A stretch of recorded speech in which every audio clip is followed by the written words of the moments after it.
Something that you learn really quickly in filmmaking is the ability to go with the flow, or that you're not really possibly cut out for filmmaking.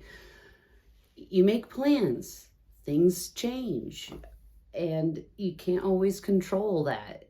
A lot of times there's you could have done all the pre-production that you could have thought of. You could have had 2 years, and there's still going to be things that go wrong. What's important is to be able to go with the flow and make those changes, and always be on your feet. And that's what I had to do when it came to the Runaway. The Runaway was actually a whole completely different story. I had a different script called The Camping Trip that was about a family, and they went on a camping trip. They were trying to reconnect. It did still sit in the pandemic times, because that is the whole first volume of the Self Care Scaries. I'm not thinking of it as my pandemic stories, because that's where I was writing. That's where a lot of this really came from, is me trying to make sense of a world that was in a flux, a constant changing atmosphere as things went from unknown to known, and things changed from day to day, and there were people who were just not willing to go with the flow and let the change happen. So to cope with some of the things that I could not deal with as someone who has PTSD, that is very it is a triggering thing, unfortunately, what we were going through. And that has always been my issue, not being able to control things around me. And The Runaway ended up being about a girl.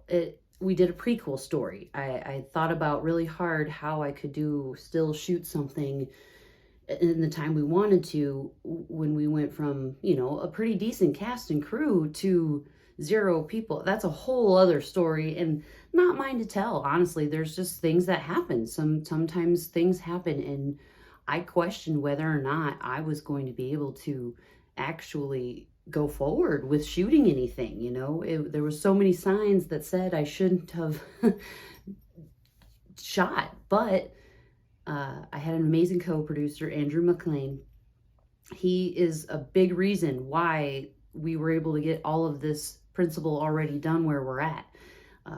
He is a force to be reckoned with, and I'm very lucky to create with him. We worked on another movie together, and we were up really early, spending 20 days or 20 hours, a few days in a row on a movie that we had to get done. And now we've been able to plan these out. And again, even with all the extra planning, things went wrong. So, I had this camping trip story, and I decided to take a character and retool it around and turn it into a girl in the first one. So I'm doing a prequel story. You'll find out more about the camping trip someday, I promise. But today, The Runaway is about a girl named Ashley, and she's got parents that are on the complete polar opposites of where we thought we should be, wearing masks, or just living as normal.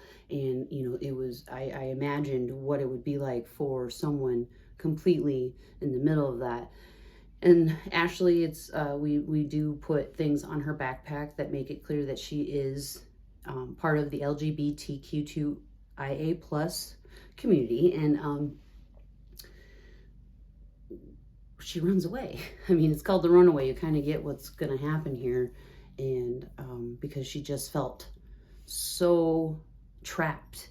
And we set that up in the narrative, and we show you that, while people were fighting over masks, there were kids terrified and lost. And some of them could not stand the idea of being quarantined or having to isolate with these family members that were suddenly went from cordial, at least, we didn't have a lot of people fighting as much as we did, to absolute hatred towards what was perceived as caring or not caring or forceful, or, it was just a lot of stuff that got mixed up in what really should have been about making sure your neighbor and your neighbor's neighbor and your neighbor's grandmas and all of them would be safe. But I just wrote it where you had both sides. You see both sides. Unfortunately, there's going to be some. You're just going to have to see the movie because I'm really excited about this one. And I know with the experience that we had already gained at this point, even though we lost all the crew that we needed, we made up for it. I had asked my daughter to get involved with the original to be sort of a stand-in and stunt double of sorts in case we needed it. And I said, hey, some stuff's happened. I'm not going to be able to do the camping trip. But I'm trying to think about writing something smaller, something we could do with a couple people. And I asked her if she'd be okay with taking over that lead role. She became Ashley, my lead lady, and I've never been more proud. I mean, what she did, because she said she convinced me that she wanted to do this, that she wanted to, and when I asked her if she would do it, she was so excited that I had to.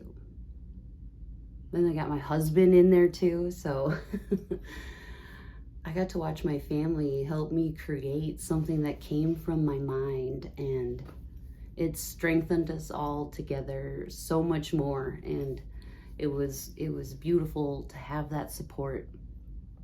And I hope that my films go on to offer support to some of those people that maybe feel a little alone out there, because you're not, and you never were, but we were all just too afraid to run away.